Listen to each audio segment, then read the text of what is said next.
बहुत खराब हो जाता है, हमें कहीं विश्राम करना चाहिए। नमस्कार दोस्तों। भोला नाम का एक आदमी जो कि दोनों आंखों से अंधा है, एक बार धार्मिक यात्रा पे निकलता है। उसके हाथ में एक कीमती छड़ी है जिसके सहारे वो आगे बढ़ रहा है। रास्ते में उसे एक दूसरा आदमी मिल जाता है जिसका नाम है हीरा। हीरा भी धार्मिक यात्रा पे है। हीरा और भोला दोनों के बीच बातें होती है और दोनों को एक दूसरे की बातें बहुत अच्छी लगती है। दोनों को एक दूसरे का साथ बहुत पसंद आता है और दोनों में गहरी दोस्ती हो जाती है और दोनों साथ में यात्रा करते हैं। कई दिनों तक साथ में यात्रा करते हैं और साथ में एंजॉय करते हैं। एक दिन यात्रा के दौरान ऐसा होता है कि मौसम बहुत खराब हो जाता है और दोनों के मन में विचार आता है कि अब शायद हमें कहीं विश्राम करना चाहिए। आज हम विश्राम कर लेते हैं और कल सुबह पुनः यात्रा प्रारंभ करेंगे। तो कुछ समय के बाद दोनों को एक पुराना झोपड़ी दिखाई देता है। तो दोनों दोस्त उस झोपड़ी में घुस जाते हैं और सोचते हैं कि आज यहीं विश्राम करेंगे और कल सुबह पुनः यात्रा प्रारंभ करेंगे। उस झोपड़ी के अंदर दो चारपाई है। एक चारपाई पे भोला लेट जाता है और दूसरी चारपाई पे उसका दोस्त हीरा भी लेट जाता है। भोला अपनी छड़ी अपने चारपाई के पास रख देता है और सो जाता है। उसे गहरी नींद आ जाती है। हीरा को भी कुछ समय बाद गहरी नींद आ जाती है। रात को बीच रात में मौसम बहुत खराब हो जाता है। तेज हवाएं, आंधी तूफान और बारिश, ये सब एक साथ। तापमान बहुत कम हो जाता है, ठंड लगने लगती है, लेकिन दोनों की नींद इतनी गहरी है कि उन्हें कुछ समझ में नहीं आ रहा है। वो दोनों दोस्त गहरी नींद में सोए हुए हैं। हवाएं इतनी तेज है कि वो झोपड़ी बुरी तरह से नष्ट हो जाता है और जो भोला का छड़ी रखा हुआ है वो भी हवा में उड़ जाती है, कहीं दूर चली जाती है उड़ के। लेकिन दोनों दोस्त पूरी तरह से बेखबर, नींद इतनी गहरी है। जब सुबह होता है तो क्लाइमेक्स यहीं से स्टार्ट होता है। आप जरा बने रहिए, अब मजा आएगा। सुबह जब भोला उठता है तो सबसे पहले अपनी छड़ी ढूंढता है, लेकिन उसे उसकी छड़ी नहीं मिलती क्योंकि छड़ी तो उड़ गई। तो अब वो थोड़ा परेशान हो जाता है कि छड़ी कहाँ गई।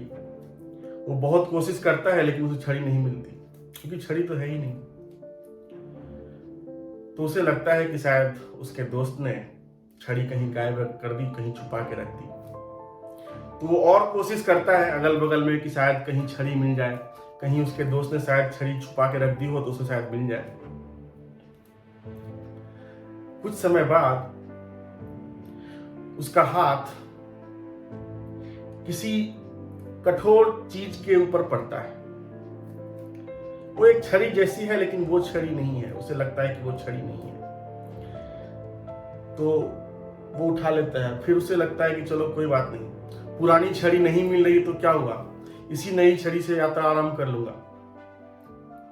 और वो छड़ी लेके फिर वो बैठ जाता है और सोचता है कि इसके दोस्त ने, हीरा ने उसकी कीमती छड़ी गायब कर दी। उसके मन में लालच आ गया। कुछ समय बाद हीरा नींद से जगता है तो भोला पूछता है, मित्र मेरी छड़ी कहाँ है? तो हीरा कहता है, मैंने आपकी छड़ी नहीं देखी, मुझे क्या पता, मैं तो सो रहा था। तो भोला कहता है, मुझे शक है कि आपने मेरी छड़ी गायब कर दी। मेरी छड़ी बहुत कीमती थी, बहुत महंगी थी और आपके मन में लालच आ गया, शायद आपने मेरी छड़ी गायब कर दी। मैं बहुत कोशिश कर रहा हूं, आप मेरी छड़ी वापस कर दो। हीरा बहुत समझाता है, दोस्त मैंने आपकी छड़ी गायब नहीं की है, मैं तो आपका अच्छा दोस्त हूं, मैं आपकी छड़ी गायब क्यों करूंगा? हमारी दोस्ती बहुत पुरानी है, बहुत गहरी है। शायद रात में कुछ हुआ होगा तो छड़ी गायब हो गई होगी।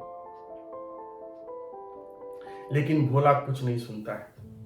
उसे तो यही लगता है कि छड़ी जो है वो इसी आदमी ने गायब करी है। तो भोला कहता है आपने मेरी छड़ी गायब कर दी, लेकिन मुझे दूसरी छड़ी मिल गई। देखिए, वास्तव में जो उसे छड़ी मिली है वो छड़ी नहीं है, वो एक सांप है जो ठंड में अकड़ गया है। ठंड के कारण वो सांप बुरी तरह से अकड़ गया है और कठोर बन गया है। और भोला को लग रहा है कि वो एक दूसरी छड़ी उसे मिल गई है जिसके सहारे वो यात्रा कर सकता है। हीरा जब देखता है तो वो कहता है दोस्त, आपके हाथ में छड़ी नहीं है, आपके हाथ में एक सांप है, उसे फेंक दो। ये सांप आपके लिए खतरनाक हो सकता है, आपकी जान ले सकता है। तो भोला कहता है तुमने मेरा बहुत बड़ा बुद्धू बना दिया है, अब तुम मुझे और बुद्धू नहीं बना सकते। एक तो तुमने मेरी कीमती छड़ी गायब कर दी, और जब मुझे दूसरी छड़ी मिली है तो तुम कह रहे हो कि उसे फेंक दो। मैं अपनी यात्रा कैसे करूंगा? अब मैं तुम पे विश्वास नहीं कर सकता, तुम विश्वास के लायक हो ही नहीं, तुम तो चोर हो। अब दोनों के बीच वाद विवाद बढ़ने लगता है। हीरा बहुत समझाता है, बहुत कोशिश करता है, लेकिन भोला एक भी नहीं सुनता। दोनों की दोस्ती वहीं टूट जाती है और दोनों के रास्ते बिल्कुल अलग हो जाते हैं।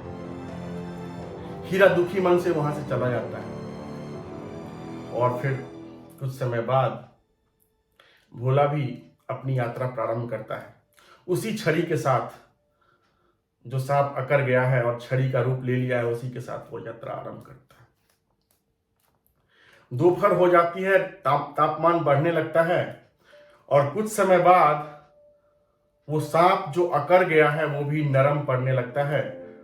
और जब तापमान सामान्य हो जाता है तो वो सांप भी सामान्य हो जाता है और फिर वो सांप भोला को डस लेता है। भोला की मौत हो जाती है। तो दोस्तों, इस कहानी में हमने ये देखा कि भोला वो तो आंख से अंधा है, वो देख नहीं सकता, तो चलो कोई बात नहीं। लेकिन आजकल हम में से बहुत सारे लोग आंख रहते हुए भी अंधे हैं। हम अक्सर अपने ही लोगों के साथ, अपने दोस्तों के साथ, अपने दोस्तों के लिए, अपने रिश्तेदारों के लिए, अपने कलीग्स के लिए अपने मन में एक कहानी बना लेते हैं और वो कहानी तथ्यहीन कहानी होता है। उस कहानी में फैक्ट्स नहीं होता। उस कहानी में वही होता है जो हम देखना चाहते हैं। उस कहानी में वही होता है जो हम सुनना चाहते हैं। उस कहानी में फैक्ट्स बिल्कुल नहीं होता। उसमें सिर्फ हमारा जजमेंट होता है कि ये ऐसा हो गया होगा, ऐसा हो सकता है, ऐसा हो गया होगा, ये तो ऐसा ही है। और इस बेसिस पे एक कहानी हमारे दिमाग में अपने लोगों के लिए, अपने दोस्तों के लिए, अपने कलीग्स के लिए, अपने भाई के लिए, अपने रिलेटिव्स के लिए बन जाता है कि ऐसा हो गया। और फिर हम उस कहानी पे इतना विश्वास करने लगते हैं कि जब हम उस आदमी से बात भी करते हैं तो हमारे मन में वही चलते रहता है कि ये तो ऐसा ही है। हम अपनी आंखें और कान बंद कर लेते हैं, बस दिमाग हमारा चलता रहता है, बैक ऑफ द माइंड। और फिर जजमेंट आता है और इसी कारण से हमारे संबंध खराब हो जाते हैं, रिलेशनशिप्स ब्रेक हो जाते हैं, मिसअंडरस्टैंडिंग क्रिएट होने लगता है और रिलेशनशिप्स खराब हो जाते हैं। तो दोस्तों, आज की कहानी से हम यही सीखते हैं कि कभी भी किसी के लिए भी अपने मन में जजमेंट ना लाएं। बस आप अपनी आंखों और कानों पे भरोसा करें। जब भी किसी से बात करें, जब भी किसी से मिलें, तो अपनी आंख, कान और दिमाग को ओपन रखें, खुली रखें। तभी आप खुल के बात कर सकते हैं, तभी आप समझ सकते हैं। अगर आप आंख, कान और दिमाग को बंद करके बात करेंगे तो बस एक जजमेंट निकल के आएगा, जिसके कारण से कम्युनिकेशन गैप होगा, मिसअंडरस्टैंडिंग क्रिएट होगा और संबंध खराब होगा, जो कि इस कहानी में हुआ। तो दोस्तों, आज के लिए बस इतना ही। नमस्कार।